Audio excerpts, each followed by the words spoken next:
Before we get started with today's episode, I want to let you know about our current Design Her Travel newsletter.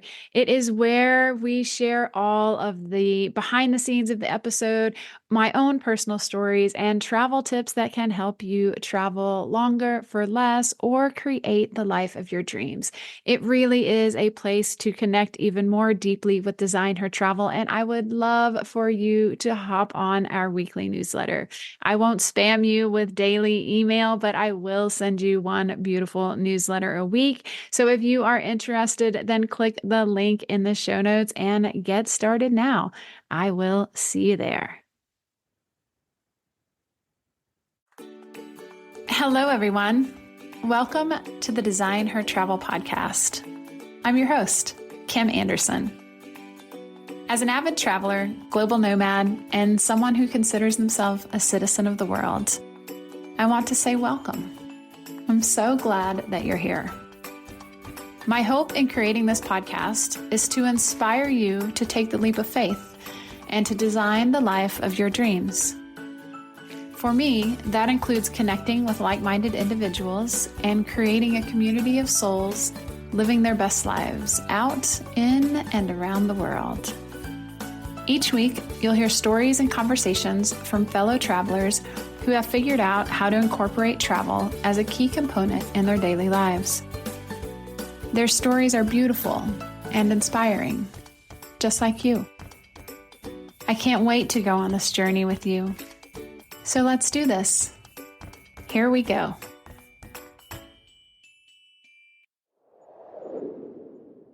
Hello, hello, hello, beautiful soul. Welcome back to today's episode of the Design Her Travel podcast. I'm your host, Kim Anderson. Today is a travel talk episode that was inspired by my conversation earlier this week with Anna Lucas. Anna is currently on a long travel journey. She is hitchhiking solo from Portugal to Australia. And her episode was full of really the goodness in life that I think we all could use a little more of right now.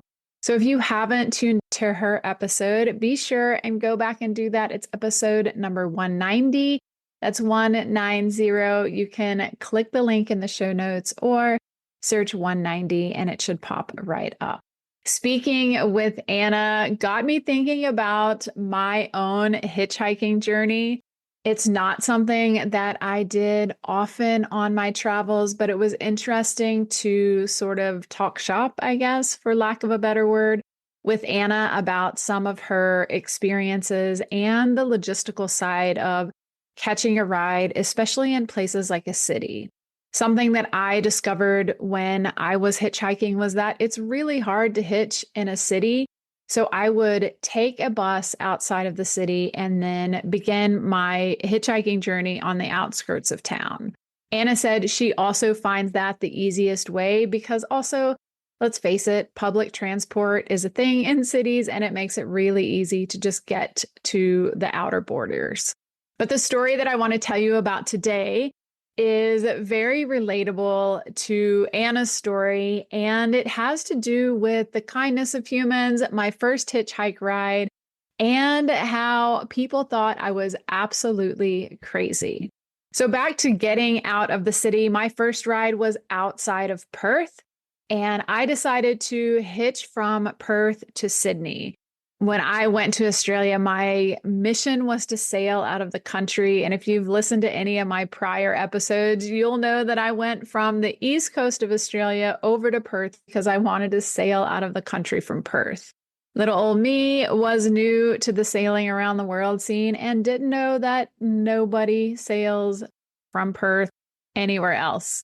You just don't go that direction. There's kind of a natural order to things, and that was not it. So I got to Perth, spent some time enjoying the city, and decided to head back across the country. For whatever reason, I decided that hitching was the best way. It sounded like a fun idea. And so, alas, I decided to do it. My first ride was outside of Perth. And I had taken a bus to as far out of town as I could. And I had told the bus driver, he and I were having a conversation. There was no one else on the bus. We were really like no one around for some reason. And I told him what I was doing, and he was extremely apprehensive, to say the least. He asked me lots of questions, and I could see that his anxiety was kind of building the whole time. He felt a bit of a responsibility for me and my safety by being the one to drop me off. And when we got to the edge of town and the final stop, he didn't want to let me off the bus.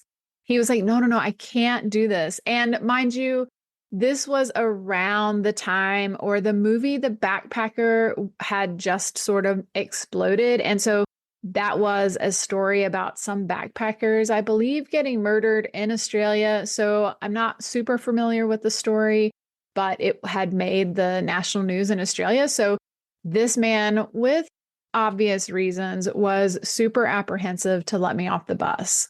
At the time, I was traveling with just a small backpack and a guitar, and I had to fight with the man to let me off the bus. It took a while. He stopped the bus, he pulled over on the side of the road, and he just wouldn't open the door.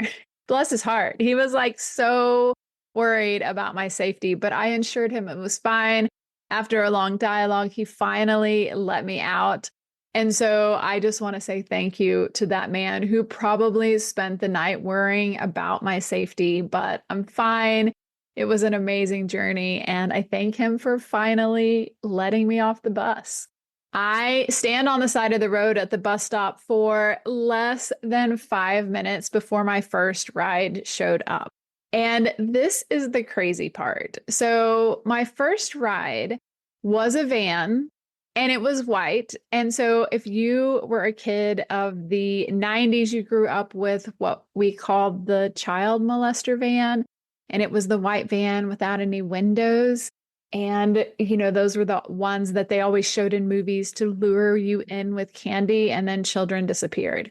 This van had windows, but it was white. And I kind of laughed to myself that, here I am voluntarily talking to these people to see if I can get in their white van for a ride. I know that makes me sound crazy, but I had a conversation with them and I'm really in tune with my intuition. So I trusted my feelings when I had the conversation. So the van stops, they roll down the windows, they even open the sliding door, and there are 6 men. And yes, 6 men. This makes me sound extremely crazy saying this out loud, but in the moment, it was like opening the door to the happiest group of humans I had ever met. These men were jovial and funny, and were on a weekend away, a golfing weekend, and they were super stoked, and they happened to be headed to the exact same place I was going. So after a while and some conversation, I get in the van with these 6 men. And being in Australia, I'm not kidding, there were 3 or 4 of them named Mick, which is like so Australian, and I had to laugh at that, and so did they. And there was a lot of banter, a lot of fun, a lot of conversation, and the ride was about an hour and a half long. One of them played the guitar along the way, and the driver of the van was actually from the town that I wanted to get to that day. I trusted my intuition in getting in this van. And looking back now, I know that sounds absolutely crazy. And it's one of those things that's really hard to explain unless you were in the moment. It's something that I talk about in this week's newsletter. And so if you're not on the list, definitely hop on our newsletter list. You can click the link in the show notes. I talk about some of the behind the scenes and just the bigger picture sometimes in what's involved in a travel journey. One of the things I talked about this week was the fact that when you are on a long-term travel journey or traveling long-term, all the headlines kind of fall away and you stop seeing differences around the world and in the places that you go and in the people that you meet, and you start seeing similarities. And what I saw in these men were the fact that they were so stoked to be heading to a fun weekend. They were going to explore this amazing little town. They were going to spend time with their friends, and they were stoked to be able to bring someone along for the ride. I didn't feel danger at all getting in that van. And I know even for me now, I have some hesitation thinking, would I make the same choice today? And the truth is, if I felt the same way now that I felt then yes, I would get in the van again. This ride was one of the most fun rides I had in all of my hitchhiking journey from Perth to Sydney, because I eventually made it all the way back to Sydney. And the man driving the van, like I said, he was from the town I was headed. And these guys not only took me to the town, they gave me a tiki tour of the town, showed me the highlights. He showed me some of his favorite coffee spots. He let me know which companies to book a tour through if I wanted to do that. There were some dolphins in this town that you could swim out and see. And then he said, I think I remember there's this hostel at the top of the hill. He's like, we'll just take you there. So they not only gave me a ride, we had lots of laughs and gave me a tour of the town, but they literally dropped me off at the door of a hostel in the best part of town with the best views. It was my introduction to hitchhiking, and I felt like it was the universe saying, it's okay, you're safe, and this is a great way to meet people, and you can do this. That ride was the gentle nudge I needed to keep going, to have faith, to trust myself, and to just do the dang thing.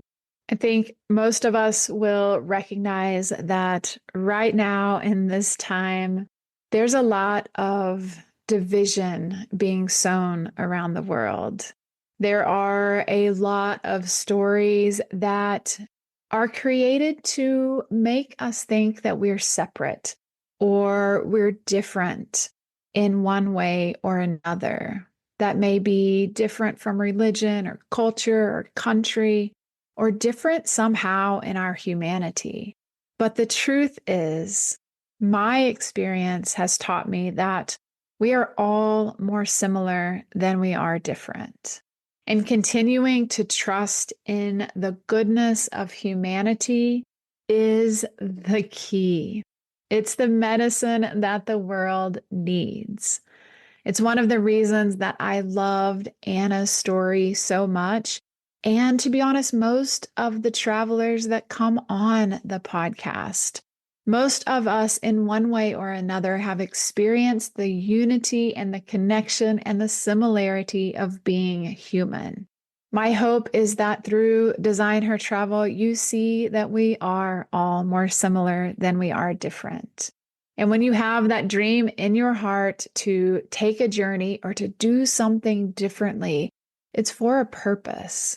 And the things that you learn along the way quite likely might be different than you expected.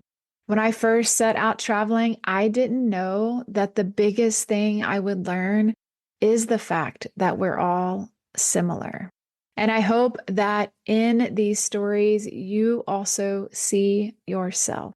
Here's to being the light, sharing the light, spreading the light, and saying yes to our dreams, because we are the magic and the secret sauce of this beautiful world that we live in. Here's to connection through travel and living our dreams. If you enjoyed this story today, then please hit subscribe and share it with a friend. That little act of kindness means a lot and helps more than you know. And like I said, I share each week in the newsletter behind the scenes and some inside travel tips and lots of things that go on in Design Her Travel. So be sure to subscribe to the newsletter. It comes out once a week. Every Tuesday, you'll get a little travel love in your inbox. Until next time, my friends. Thank you so much for showing up and listening to this episode. I know that there are so many things in life that you could be doing right now. And so it means a lot to me that you're here. There are so many more episodes coming your way. So if you enjoyed the show, please take a moment to review and follow us on Apple or Spotify or wherever you get your podcasts. And if you know someone who might like to hear it, please share. Those little acts of kindness mean a lot and help more than you know. I appreciate your time and getting the opportunity to share this moment. I'd love to hear more from you. I'd love to connect, so reach out on social. You can find me on Instagram at Seafaring Wanderer. That's SEAFARINGWANDERER. And then you can join our Facebook group at Design Her Travel Podcast. I would love to connect, hear more from you. Let me know what you'd like to hear more of, places you'd like to hear about, and things you'd like to know how to do when designing your life. So thank you, everyone, and I'll be back soon.